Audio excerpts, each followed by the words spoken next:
Affiliation کا نام دے کر سیٹیں کم تھی، داخلے زیادہ کر لیے. جب یہ اسکینڈل باہر آیا کرپشن کا، 10 سے 12 ہزار اسٹوڈنٹ جو ہے وہ اداروں سے باہر ہو گیا. کیوں؟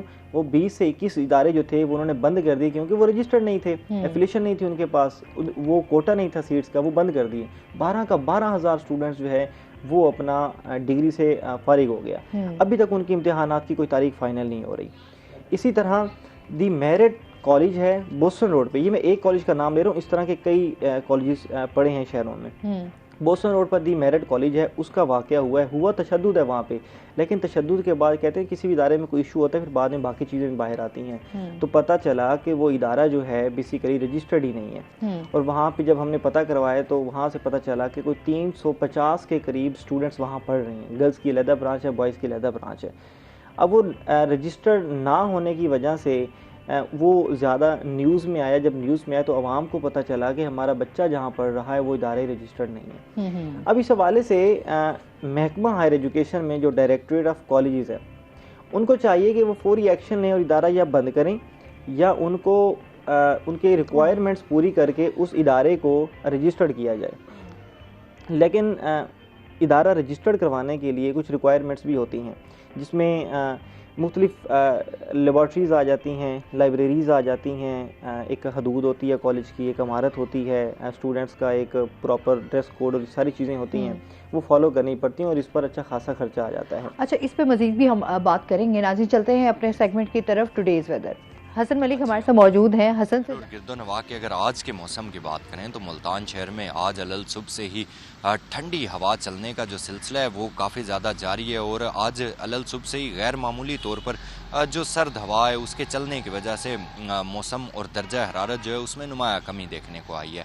آج اگر شہر کے کم سے کم درجہ حرارت کی بات کریں تو آج ملتان شہر اور گرد و نواح کا کم سے کم درجہ حرارت 10 ڈگری سینٹی گریڈ پر ریکارڈ کیا گیا ہے، اور زیادہ سے زیادہ درجہ حرارت آج ملتان کا 25 ڈگری سینٹی گریڈ تک جانے کا امکان ظاہر کیا جا رہا ہے. چونکہ رات گئے اور علل صبح کے اوقات میں ملتان شہر میں دھند کی شدت میں نمایاں اضافہ دیکھنے کو آیا تھا، تو M4 موٹر وے اور M5 موٹر وے کو ہر قسم کے ٹریفک کے لیے بند کر دیا گیا تھا. لیکن چونکہ اگر اس وقت کی بات کریں تو اس وقت ملتان شہر کا مطلع بالکل صاف دکھائی دے رہا ہے. سورج اپنی آب و تاب کے ساتھ چمک رہا ہے، تو تقریباً 8:30 بجے قریب ملتان کے جو قریب انٹرچینج ہے M4 موٹر وے اور M5 موٹر وے کو ہر قسم کے ٹریفک کے لیے کھول دیا گیا ہے. چونکہ مطلع جو ہے وہ بالکل صاف ہے، حد نگاہ کافی زیادہ بہتر ہے. علل صبح کے اوقات میں حد نگاہ تقریباً 400 میٹر تک ریکارڈ کی گئی تھی، لیکن اگر ابھی کی بات کریں تو ابھی اس وقت ملتان شہر کی کرنٹلی حد نگاہ کی جو سچویشن ہے وہ کافی زیادہ بہتر ہے، جو کہ 1300 سے 1400 میٹر کے درمیان ریکارڈ کی گئی ہے. ہوا میں نمی کے تناسب کو دیکھیں تو آج ملتان شہر میں ہوا میں نمی کا تناسب 85% تک ریکارڈ کیا گیا ہے. ایئر کوالٹی انڈیکس ملتان شہر کا گزشتہ کئی دنوں سے قدرے بہتر ہے، لیکن آج بھی قدرے آلودہ ہے، جو کہ 170 پوائنٹس پر ریکارڈ کیا گیا ہے. پاکستان کے فضائی آلودہ ترین شہروں کی لسٹ میں ملتان کے سٹینڈنگ کو دیکھیں تو عاصمہ ملتان آج 5ویں نمبر پر سٹینڈ کر رہا ہے. محکمہ موسمیات کی جانب سے یہ پیشگوئی ظاہر کی جا رہی ہے کہ آئندہ آنے والے دنوں میں ملتان شہر کا مطلع جزوی طور پر ابر آلود رہے گا، بارشوں کا کوئی امکان ظاہر نہیں کیا جا رہا، اور یہ بھی کہا جا رہا ہے کہ آنے والے 8 سے 10 روز میں ملتان شہر میں خشک سردی کی شدت میں نمایاں اضافہ دیکھنے کو آئے گا. اور یہ بھی ساتھ کہا جا رہا ہے محکمہ موسمیات کی جانب سے کہ رات گئے اور صبح سویرے کے اوقات میں دھند کی شدت میں بھی نمایاں اضافہ دیکھنے کا امکان ظاہر کیا جا رہا ہے. اور یہ بھی کہا جا رہا ہے کہ ہوا چلنے کا جو سلسلہ ہے آئندہ آنے والے چند روز میں یہ بھی شدت کے ساتھ جاری رہے گا، اور درجہ حرارت میں غیر معمولی حد تک نمایاں کمی دیکھنے کو آئے گی. اسما، اگر ابھی کی بات کریں تو ابھی تو ملتان شہر کا موسم کافی زیادہ صاف ہے، مطلع بالکل صاف دکھائی دے رہا ہے، لیکن سرد ہوا چلنے کا جو سلسلہ ہے علل صبح سے ہی وہ جاری ہے. اور یہ بھی کہا جا رہا ہے کہ یہ یوں ہی سرد ہوا چلنے کا سلسلہ جو ہے یہ آئندہ آنے والے دنوں میں بھی جاری و ساری رہے گا. جی بہت شکریہ حسن ملک آپ کا. اور اس کے ساتھ ہی ہمیں گیسٹ نے انہوں نے جوائن کیا ہے، ان کا تعارف کروا دی. خواجہ مظہر صدیقی صاحب ہمارے ساتھ موجود ہیں جو کہ موٹیویشنل اسپیکر ہیں. السلام علیکم، کیسے ہیں آپ؟ ٹھیک ٹھاک ہیں؟ خوش ہوں الحمدللہ، ماشاءاللہ جی. ویلکم کرتے ہیں اپنے شو میں آپ کو. اور اس کے ساتھ ہی آج کا جو ٹاپک ہم ان سے ڈسکس کریں گے وہ ہم تعلیم، کیونکہ ظاہر سی بات ہے ایجوکیشنسٹ بھی ہیں تو اس کے حوالے سے تعلیم پہ بھی بات ہوگی، اور ساتھ ساتھ تعلیم اور غیر نصابی سرگرمیوں میں جو توازن ہے اس کو کس طریقے سے برقرار رکھا جا سکتا ہے اور یہ کتنی ضروری ہیں. آج اس ٹاپک پہ ہم بات کریں گے. کیا کہنا چاہیں گے آپ اس بارے میں؟ بسم اللہ الرحمن الرحیم. روہی ٹی وی کا بہت شکریہ, اور میں اس نئی بلڈنگ میں پہلی دفعہ آیا ہوں اور مجھے بڑی خوشی ہو رہی ہے. ہم بھی اس بلڈنگ میں پہلی دفعہ ہی آئے ہیں. اچھا, یہ اور آج کا دن بہت خوبصورت ہے, اور میں دیکھ رہا تھا کہ سردی کی لہر جو ہے وہ ملتان میں آپ پڑی ہے. اور جہاں تک ٹاپک کی بات ہے تو میں ہمیشہ اس موضوع پر بولتا رہتا ہوں, اسی فورم پہ آ کے کئی دفعہ بات کی ہے. والدین جو ہے جن کو اللہ تعالیٰ نے نعمت اولاد سے نوازا ہے, انہیں تربیت اولاد کے بارے میں بھی ضرور کچھ نہ کچھ آگہی ہونی چاہیے, ان کا شعور بیدار ہونا چاہیے کہ ہمیں رب نے اتنی بڑی نعمت سے, اولاد کی نعمت سے نوازا ہے. ایسے سینکڑوں لوگ ملتے ہیں جن کے پاس دنیا کی ہر نعمت, ہر آسائش ہوتی ہے, اور ان کے پاس اولاد نہیں ہوتی, اور وہ کہتے ہیں کروڑوں روپے خرچ کر لیں, ہمیں کوئی بیٹا مل جائے, بیٹی مل جائے. تو مگر اللہ کے اپنے فیصلے ہیں, وہ جسے چاہتا ہے ڈھیر سارے بچے دے دیتا ہے, جسے چاہتا ہے ایک بھی نہیں دیتا, اس نعمت سے محروم رکھتا ہے. تو جن کے پاس ہے یہ نعمت, پہلی بات تو یہ ہے کہ جو میں ہر فورم پہ کرتا ہوں کہ ہمیں تربیت اولاد کے موضوع پر کچھ نہ کچھ پڑھنا چاہیے, سیکھنا چاہیے, سمجھنا چاہیے, اور پھر آگے بڑھنا چاہیے. اب ہمارے پاس 2-4 بچے تو ہوتے ہیں. وہ ایک کسی مفکر نے لکھا تھا, مغربی مفکر نے, کہ شادی سے پہلے میرے پاس تربیت اولاد کے 3 منصوبے تھے. اب میری شادی ہو گئی ہے, 3 بچے تو ہیں, منصوبے کہیں گم ہو گئے ہیں. تو ہم یہاں ایک بہت بڑی غلطی والدین سے یہ ہوتی ہے کہ وہ تربیت اولاد کے بارے میں کچھ بھی نہیں جانتے تھے. بچوں کی پرورش وہ دیکھا دیکھی کر لیتے ہیں, جو ان کی ذہنی, فکری, نظریاتی تربیت ہے وہ اس سے محروم رہ جاتے ہیں. اور تعلیم کا جو جہاں تک آپ نے سوال کیا ہے, میں تو یہ کہتا ہوں کہ تعلیم ہوتی ہے 5 سال کی عمر میں شروع, 6 سال کی عمر میں شروع. تربیت اول دن سے شروع ہو جاتی ہے, اور تربیت کا بڑا مرکز, بڑا مدرسہ, بڑی یونیورسٹی وہ بچے کے لیے اس کا گھر ہوتا ہے. اب ہوتا یہاں یہ ہے کہ والدین جو ہے وہ 4-5 سال لاڈ پیار میں گزار دیتے ہیں. پہلے کہتے ہیں بولتا نہیں ہے بچہ, بولتا نہیں ہے, 3 سال کا ہو گیا, بولتا نہیں ہے, بولتا نہیں ہے. جب بولتا ہے تو اس کو کہتے ہیں اب چپ کر کے بیٹھ جا, تو بھی اس میں بول. مزید بھی ہم بات آپ سے کریں گے. ناظرین ناظرین ابھی ہم نے جانا بریک پہ, ہمارے ساتھ رہیے گا.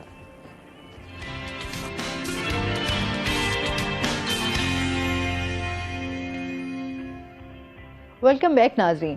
جی ہم بات کر رہے تھے تعلیم اور تربیت کے حوالے سے. جی میں عرض کر رہا تھا کہ بریک سے پہلے کہ تربیت جو ہے بچے کی پیدائش سے اس کا عمل شروع ہو جاتا ہے. ہم نے اس کی ذہنی, فکری, نظریاتی تربیت کرنی ہوتی ہے. یہ وقت ہم لاڈ پیار میں گزار دیتے ہیں.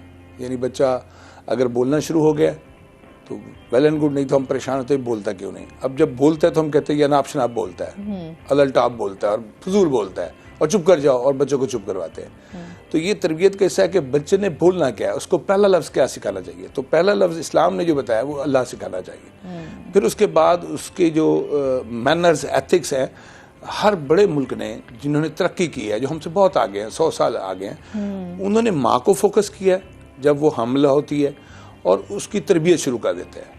اس کو وہ گیجٹس دیتے ہیں, وہ ٹیکنالوجی دیتے ہیں کہ ماں سیکھنا شروع کرتی ہے. اس کو وہ مضامین پڑھانا شروع کرتے ہیں جو پیٹ میں بچے کی پرورش وہیں سے شروع ہو جاتی ہے, تربیت وہیں سے شروع ہوتی ہے. اور جب بچہ جب دنیا میں آتا ہے, اپنے گھر میں آتا ہے, تو وہ اس کی تربیت کا پیریڈ شروع ہو چکا ہوتا ہے, 9 ماہ سے شروع ہو چکا ہوتا ہے. اور ہم کب شروع کرتے ہیں, ہم بچے کو تعلیم کے لیے تب بھیجتے ہیں جب ہم ماں تنگ آ جاتی ہے کہ اب یہ بہت شرارتی کرتا ہے, اور یہ بہت تنگ کرتا ہے, اب یہ ہماری ناک پہ دم کیے رکھا ہے, آسمان سر پہ اٹھا لیتا ہے, اس کو میں نے اسکول بھیجنا ہے. یعنی شوق سے نہیں بھیجا جاتا, مجبوری میں تنگ آ کر بھیجا جاتا ہے. اور تربیت جو گھر میں ہونا تھی, اس کو ایتھکس سکھانے تھے, مینر سکھانے تھے. کسی بھی شخص کو بڑا خواب اس کی ماں دیتی ہے, کسی بھی بچے کو بلندی کا عزم اس کی ماں دیتی ہے. اگر ماں, میں نے بلکہ یہ بھی پڑھا کہ ماں تعین کرتی ہے کہ میرے بچے نے کامیاب ہونا ہے یا ناکام ہونا ہے. تو ہوتا یہ ہے کہ ہمارے ہاں کہ ماں اس بات سے اویئر نہیں ہے کہ مجھے بچوں کو بڑی سوچ دینی ہے, بڑے خواب دکھانے ہیں. باپ جو ہے وہ معاشی مزدوری کے لیے نکل جاتا ہے گھر سے. اصل میں مسائل اتنے ہو چکے ہیں ہماری لائف کے کہ ہم اس الجھنوں میں پھنسے ہوئے ہیں, ان مسائلوں سے نکل نہیں پا رہے, جس کی وجہ سے ہماری بہت ساری ایسی سمجھ لینا کہ تربیت کے جو اصول ہوتے ہیں ہم تو ان سے واقف ہی نہیں ہیں. یہ چیز ہے کہ تربیت کا جو فقدان نظر آ رہا ہے, اس کی بہت ساری وجوہات ہیں. اس میں ہمیں یہ کرنا چاہیے کہ ہمیں پہلے, میں پھر وہی عرض کروں گا, دہراؤں گا یہ بات, بار بار یاد کرواؤں گا کہ والدین کو تربیت اولاد کے موضوع پر سرچ کرنی چاہیے, رہنمائی لینی چاہیے, مدد لینی چاہیے, معاونت لینی چاہیے, اور دیکھنا چاہیے کہ یہ جو اتنی بڑی ذمہ داری رب نے ہمارے کندھوں پہ ڈال دی ہے کہ ہمیں صرف پرورش نہیں کرنی, ان کی روٹی روزی کا بندوبست نہیں کرنا, ان کو لباس نہیں دینا, ان کو بستر نہیں دینا, ان کو آرام دہ ماحول نہیں دینا, بلکہ ان کی تربیت کرنا ہے. ہمیں ایک کامیاب انسان پروڈیوس کرنا ہے. ہم اس کی گرومنگ کریں گے, ٹریننگ کریں گے. ابھی ہم بات بھی کر رہے تھے کہ اس میں صرف پیرنٹس نہیں, اس میں ہر بندے کا ایک کردار ہوتا ہے, جس میں ٹیچرز کا بھی ایک بڑا بہترین رول ہوتا ہے. وہ سٹیپ دوسرا ہے. دوسرا لیکن گھر سے تو تربیت ٹھیک ہے, آپ بچہ اسکول جا رہا ہے, اسکول میں بھی تو آخر جب تربیت گھر سے مل رہی ہے تو پھر آپ نے اسکول میں بھی تو تربیت کرنی ہے. اگر اس طریقے سے پراپر ٹیچرز, کیونکہ والدین کی جگہ پر ہی ہوتے ہیں, تو ٹیچرز کی بھی اپنی ایک ذمہ داری ہوتی ہے, جس کو میرے خیال میں یہ سمجھنا بھی بڑا ضروری ہے کہ جو ہمارے اندر گیپ آ چکا ہے اسٹوڈنٹس اور ٹیچرز کے درمیان, اس کو ختم کرنا ہوگا. پہلے ٹیچرز بڑی گرومنگ کرتے تھے اپنے. میں عرض کرتا ہوں, دیکھیں میں ایک بڑے آدمی کی بات بتاتا ہوں آپ کو. انہوں نے کہیں لکھا تھا, کہا تھا کہ میرے لیے والدین سے بڑھ کر درجہ اساتذہ رکھتے ہیں. والدین مجھے زمین پر لانے کا ذریعہ بنتے ہیں, اور اساتذہ جو ہیں وہ مجھے اوج ثریا تک, بلندی تک, عظمت تک, آسمان تک پہنچاتے. تو یہ بڑے ہیں میرے لیے والدین سے زیادہ اساتذہ. اب ہوا کیا ہے ہمارے ساتھ, بنیادی تربیت گھر میں نہیں ملی, اور ہم نے ساری ذمہ داری تربیت کی, پڑھانے کی, تعلیم کی استاد کے کندھوں پر ڈال دی. ہم نے کہا اب اسکول جانے اور استاد جانے, ہم خود بری الذمہ ہو گئے. اور ہم اسکول میں ہمارے بچپن میں یہ ہم سے پہلے جو ہمارے فور فادر تھے, وہ جب کسی بچے کو مدرسے میں لے کر جاتے تھے تو وہ یہ کہتے تھے کہ ہڈیاں ہماری, چم آپ کا. اب آپ کسی بچے کو ذرا سا ڈانٹ کر دکھائیں. مجھے ابھی تازہ ترین ایک واقعہ مجھے ایک ٹیچر نے بتایا کہ میں نے بچے کو ہلکا سا ڈانٹا کہ آپ نے توجہ نہیں کر رہے پڑھائی پر, آپ کی توجہ نہیں ہے. تو وہ بچہ اگلے دن پستول لے کے اسکول آ گیا کہ کل آپ نے میری ان 20 لڑکوں کے سامنے انسلٹ کی تھی. نا عدم برداشت ہے نا. اچھا, اس پہ بھی ہم بات کرتے ہیں, جس طرح ہم بات کر رہے تھے کہ طلبہ کے اوپر اساتذہ کا جو تشدد ہے, اس حوالے سے ہم بات کر رہے تھے, اس کو کنٹینیو کرتے ہیں. جیسا ہی سر نے کہا نا کہ اساتذہ کا درجہ جو ہے وہ والدین سے اول ہے, ایسا ہی ہے. لاسٹ ٹائم میں بھی ایک یونیورسٹی میں مجھے موقع ملا اسپیچ کرنے کا اسی حوالے سے, تو میں نے بار بار یہی کہا کہ اساتذہ ہی آپ کو آگے لے کے جائیں گے, اپورچونیٹیز دیں گے. لیکن یہاں پہ سر آپ بھی اپنی رائے دیجیے گا کہ آج کا سر دور بہت تبدیل ہو گیا یکدم نا, یہ پچھلے 5-10 سالوں میں ٹیچر اور اسٹوڈنٹ کے درمیان بہت زیادہ گیپ آ گیا ہے. ٹیچر بات کرتا ہے, بچہ برداشت نہیں کر رہا, لیکن کہیں نہ کہیں ٹیچر بچے پر اتنا زیادہ برڈن ڈال رہا ہے فزیکل پنشمنٹ کا, وہ بچے کی نفسیات پر بہت زیادہ اثر ڈالتا ہے. یہ شہر میں بڑے اسکولوں میں کم ہے, لیکن دیہات کے اسکولوں میں بہت زیادہ ہے. لیکن اب چونکہ دیہات کے اسکول کا بچہ بھی ماڈرن لائف کو ٹچ کر رہا ہے, تو وہ ٹیچر کی مار کا اثر لیتا ہے, ٹھیک ہے, جس کی وجہ سے وہ ٹیچر سے دور ہوتا ہے. اور نہ صرف دور ہوتا ہے, جب وہ میچور ہونے لگتا ہے تو کچھ لوگ تو وہ سمجھتے ہیں کہ ٹیچر نے ہمیں مار دی اور ہم آج بہتر ہوئے, لیکن سر کچھ نہ اس چیز کو ذہن میں بٹھا لیتے ہیں کہ بڑا ہمیں اس ٹیچر نے مارا, بڑا بے قصور مارا ہے. اب میں اس سے پہلے نا کچھ واقعات شیئر کر دیتا ہوں. ہمارے ہی چوک کمہارا پہ ایک اسکول ہے, نجی اسکول ہے, میں اسکول کا نام نہیں لوں گا کیونکہ ان پر ایکشن ہو چکا ہے. چھوٹا بچہ ہے 3ری کلاس کا, ٹھیک ہے, 3ری کلاس کا بچہ کتنا ہو سکتا ہے, معصوم ہوتا ہے بالکل, کوئی بھی اس کو کچھ کر سکتا ہے. وہ ٹیوشن اکیڈمی پڑھ رہے ہیں اور کوئی سبق وغیرہ یاد نہیں کیا, جس طرح بچوں کے چھوٹے مسائل ہوتے ہیں. ٹیچر نے کیا کیا, باقی بچوں کو چھٹی کر دی اور اس کو کان پکڑوائے رکھا, اور اس کے بعد اس کو پتہ نہیں کن چیزوں سے سزا دی ہے کہ جب وہ گھر پہنچا ہے تو وہ بیٹھ نہیں رہا. اچھا, وہ کھڑا ہے, تکلیف میں ہے وہ. اس کی مدر نے کال کی کہ گھر آئیں, والد جاب سے گھر آئے ہیں, یہ بیٹے کو دیکھیں. بیٹے کے کپڑے اتارے گئے ہیں, میں نے تصویریں دیکھی ہیں بچے کی. اس کا جسم ٹانگ سے لے کر کمر تک فل ٹائم سارے سٹکس کے لال نشانات ہیں, ابھرا ہوا ہے جسم. تو ساتھ والے بچوں سے پوچھا کیا ہوا ہے, تو انہوں نے کہا ہے کہ نا بھائی نے, بڑا بھائی بتا رہا ہے کہ چھوٹا بھائی بتا رہا ہے کہ بھائی نے سبق نہیں یاد کیا ہوا تھا تو سر نے اسے مارا ہے. اب وہ والد, اس کا سر اتنا بچہ تکلیف میں آ رہا ہے تو والد ٹیچر کے خلاف جائے گا کہ میرا چھوٹا سا بچہ ہے, اس پر اتنا زیادہ آپ نے تشدد کر دیا, وہ تو کل نفسیاتی ہو کر وہ سکول نہیں جائے گا, وہ شاید سکول سے کہیں اور چلا جائے گا. ذہنی تربیت اس طریقے سے. ایک دوسرا, اب پچھلے دنوں ایک کالج میں واقعہ ہوا ہے, آپ یقین کریں تقریباً 2 فٹ کی موٹی سٹک ہے, ٹھیک ہے, اور کالج کا بچہ سر مار اور تھپڑ برداشت نہیں کرتا. وہ